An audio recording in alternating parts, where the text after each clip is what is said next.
Hello. How are you guys? Sorry I wasn't here last week. I was in, let's see, where was I? I was in Dallas for a life coaching mastermind, which was totally amazing. I got to go hang out with some of my coaching friends, learn some amazing tools, and just be so inspired. The work we are doing as coaches is super amazing, and it's just so fun to see what is possible. Then I headed to Sedona, one of my friends and coaching buddies. She has a second home in Sedona. Hello, Joan. And so we got to spend, must have been 3 or 4 days in Sedona doing some hiking, reflecting. I did some food journaling. It was great. So I wanted to hop in today and talk to you guys about food journaling. This is a topic that most people don't want to talk about because they don't want to do it. And one of my coaches, she often says, if you want to know how to lose weight, you need to know what you're eating and you need to know what you're thinking. So, on today's Facebook Live, I want to talk about why it's so important to keep a food journal, some tips on how to do that. And then I've also in the group put a couple of PDFs. I think I accidentally put a JPEG in there. You can just look at it, you don't need to download it, but I have two PDFs. One is just a simple example of how to write a food journal. You could print it, you could use that as your food journal, totally up to you. And then I also included a habit tracker form, a free PDF that I found on the interwebs. It's really great. I love using a habit tracker. And later on, I think I'll tell you some of the tools that I specifically use. So I do have my notes over here. If you see me glancing over, I don't want to miss anything, even though I created this nice little thing for us all to look at. So why should you keep a food journal? Well, the biggest thing that it does is it helps us increase our awareness. We need to be able to see what we're doing in order to make the decision to change it. Okay, so by creating awareness, this is increasing our ability to see the decisions that we're making, to see all the food that we're eating. Okay, and another thing that it does, and if we're in healthcare, we are science based, right? It gives us data. The data is going to be so important. Okay. This is how we can go back then and look to see if you haven't had any changes in your weight. We can go back and look and see what you've been eating, and then we can make changes from there. If you don't have that data, it's very hard for me to take a look at it, for us to talk about maybe some dietary changes that you can make, something like that. Okay. So the data is so important. Another thing that it does is it shows us our patterns. It shows us if maybe you're a nighttime eater, or if you eat when you're bored, or if you're just eating breakfast because that's what somebody told you to do. And then it also helps us evaluate how we're eating. We can go back and we can look to it. So, how do you start doing this? You have to keep it really simple. You're going to want to try to overcomplicate it. Your brain is going to come up with lots of excuses and justifications, okay? And so all you have to do is grab a notebook or grab the PDF that I sent you and just print it and just start writing in it, okay? Don't overcomplicate it. I'm sure if you have kids, you probably have lots of notebooks sitting around. It's the school time of year, so I'm sure you have some notebooks left over from last year. Just grab one of those and just use it, okay? Also, you have to make a commitment to wanting to do this. And habits take about 66 days to really become an ingrained habit. I suggest that you do it for the next 90 days, right? Just set the 90-day goal, commit to doing it every day, no matter what, and see if it changes. If after the 90 days you really don't find that it's helpful, you don't like doing it, whatever, then you can say, you know what, I tried it and I didn't like it. So commit to making it a habit for the next 90 days. So the next thing you want to do is pick how you'll do it. Are you going to do it after each meal? I have some suggestions on some things that you should put in there. Um, Or do you want to do it in the evening before you go to bed? Now, I know what you're thinking.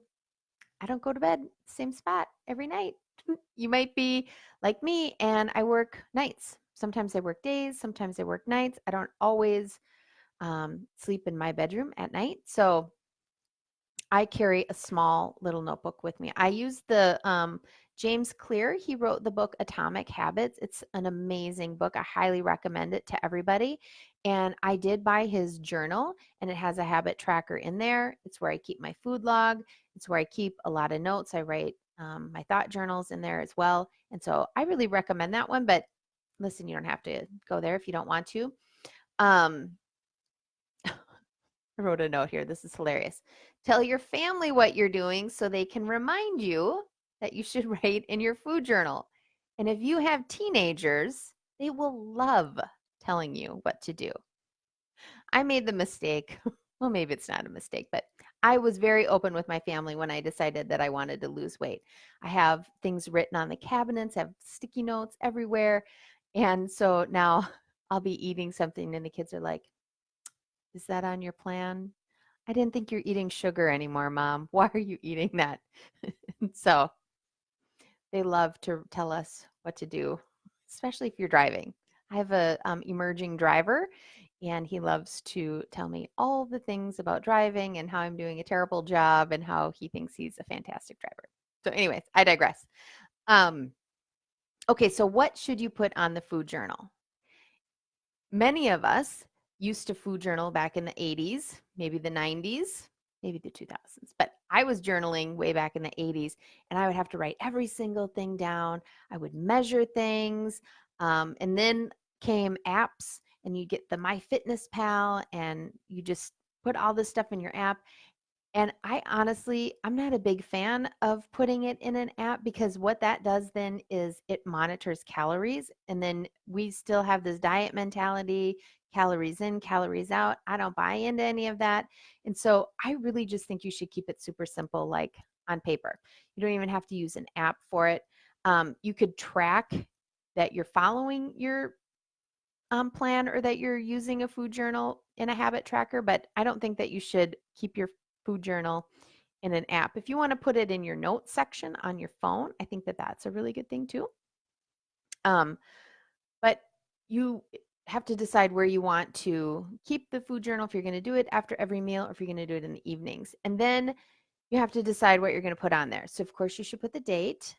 And then I want you to take a second, literally 1 second, and ask yourself where you're at on the hunger scale.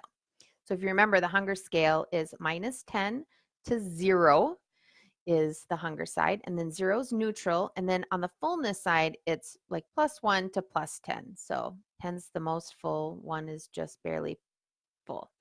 -10 is the most hungry you've ever felt. So I usually recommend people start eating at a -4 and then they stop at a +4. So right before you're about to eat, really see if you can get in touch with where you are on that scale. And then I want you to write down every bite of food that you had. So if like you're making dinner and you had a handful of nuts and then you sat down and had a salad, you'd write salad, chicken, maybe a cookie, something like that. Just write that down. And if you had a glass of wine or if you had a Diet Coke, put that on there. And then after your meal is done, to kind of evaluate and see where you're at on that fullness side. See if what we want to kind of see is, does it look like you're continuing to overeat? Are you eating to a +5, a +6? This is what I do know. If you stop at a +4 in about an hour, you'll feel like you're a +5. So for me personally, I try to eat to a +3 because I don't want to go over a +4. Because if I stop at a +4, in an hour, I'll feel a +5 and then I'm full. And that means that I overate and that I'm not really going to see the weight loss that I want. So that's exactly what you should write on your food journal. So all the things that you're eating, but you don't need to put any quantities in there or volumes or anything like that. Just a salad is totally fine. So when you start a habit, one of the things that you need to do is create an immediate reward.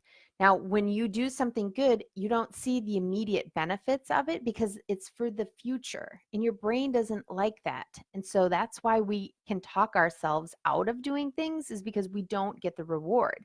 When we say yes to false pleasures and things that don't serve us, right, we get an immediate reward, which then increases that cycle of us having a desire for something, answering the reward, and getting the pleasure. Okay, that's called the pleasure reward system. Kind of what I'm trying to sell you on is that you do something good for you, you don't get the immediate benefit of it because that's in the future. So, one of the things that you can do is to track it in a habit tracker. If you read the book from Atomic Habits from James Clear, he gives lots of examples of ways to do habit trackers. In the group, I posted, it's like a grid sheet, and you can write um, food journal, and then you can just make a little X in each line for the day of the week.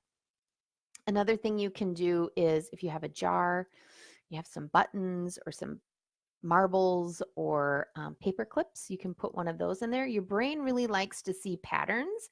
And so once it starts to see them accumulating, it's a small reward for your brain. I know it seems super silly, but I'm telling you, it works. Right behind this here, I have what's called an urge jar that I have from my coach. And so every time I have an urge, or I have a lot of urges, but when I allow them, then I put a little bead in the jar.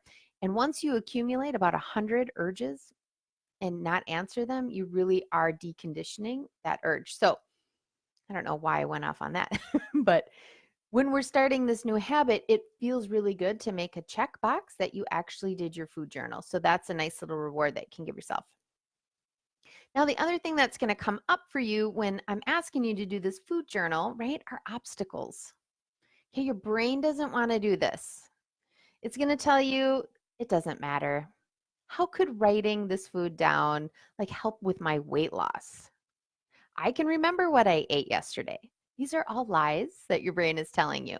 Okay, the reason why your brain doesn't want you to do this is because you have to then tell yourself the truth about what you're really eating. And you don't want to see that. And when we usually see that, it's all full of judgment, right? And then we're like, see, you're right. I can't do it. I can't follow any plan. I'm never going to lose the weight.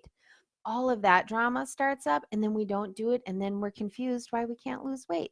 Okay, this really is one of the foundations for having successful permanent weight loss. I know that's not what everybody wants to hear, and that it's just going to be rainbows and daisies once you start losing weight, but the truth of the matter is it's not. And all the people that I know, all the successful people who've lost weight, all the weight loss coaches, they all still to this day are writing a food journal. So that just tells me it's just the way it is. If I want to keep my weight off, if I want to keep losing weight, I really need to focus on making sure that I get this done, because every bite of food matters. I'm serious. My brain loves to do this, like, well, I worked out this morning. I can have a couple extra bites. And then I won't put it on my food journal because I don't want to see it, because I don't want to judge myself and have the negative self talk, right? I had that quote, and I think I wrote an email about it, about this negative self judgment. So, whenever we do these food journals and then we don't do it right, and then we use it as a way to beat ourselves up, our brain is like, absolutely not. We're not doing it. So, what I want you to make sure that you're not doing is being super judgmental after you're writing it down. Change that judgment to curiosity. Be like, that's really interesting. I see that when I'm bored at work, I'm eating. Or I see that when I don't have a plan, I'm really eating all of the things. Okay, once we can identify that pattern, we can get closer to what that obstacle and what those thoughts that are causing that are. And that's where we make the changes. Your brain will also tell you that you don't have time. I'm so busy. I don't have time to do this. This is going to take so long to write all this stuff down.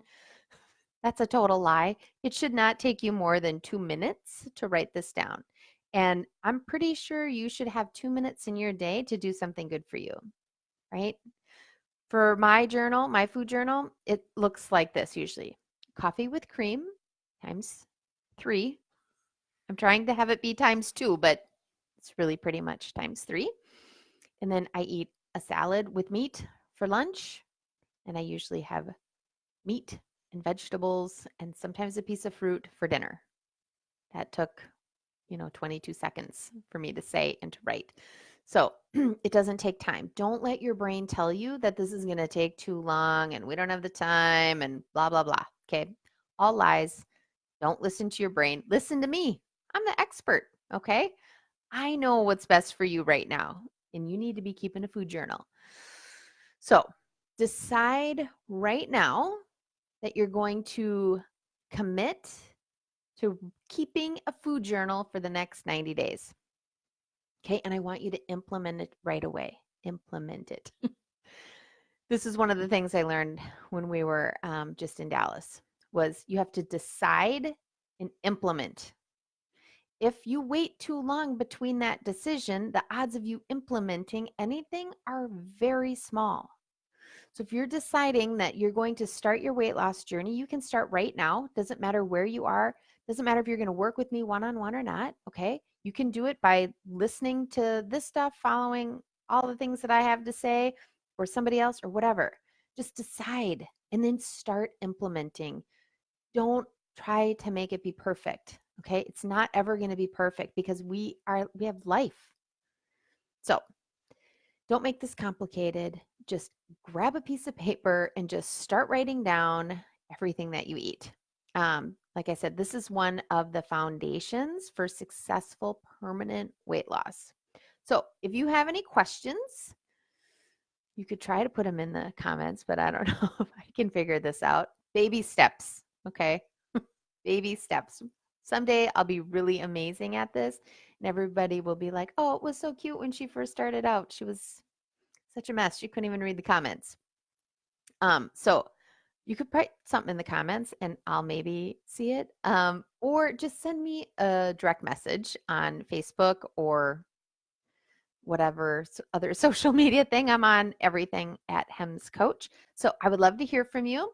If you want to keep your food journal, you can print that thing, snap a picture, send it to me, and I'll tell you how amazing you really are. So everybody, I hope you have a great week. Yeah, it's Thursday today. I work the weekend, so maybe I'll see some of you out and about in who knows what state. And I would love to hear from you. So I will look forward to your messages. Okay, talk to you guys later. Bye.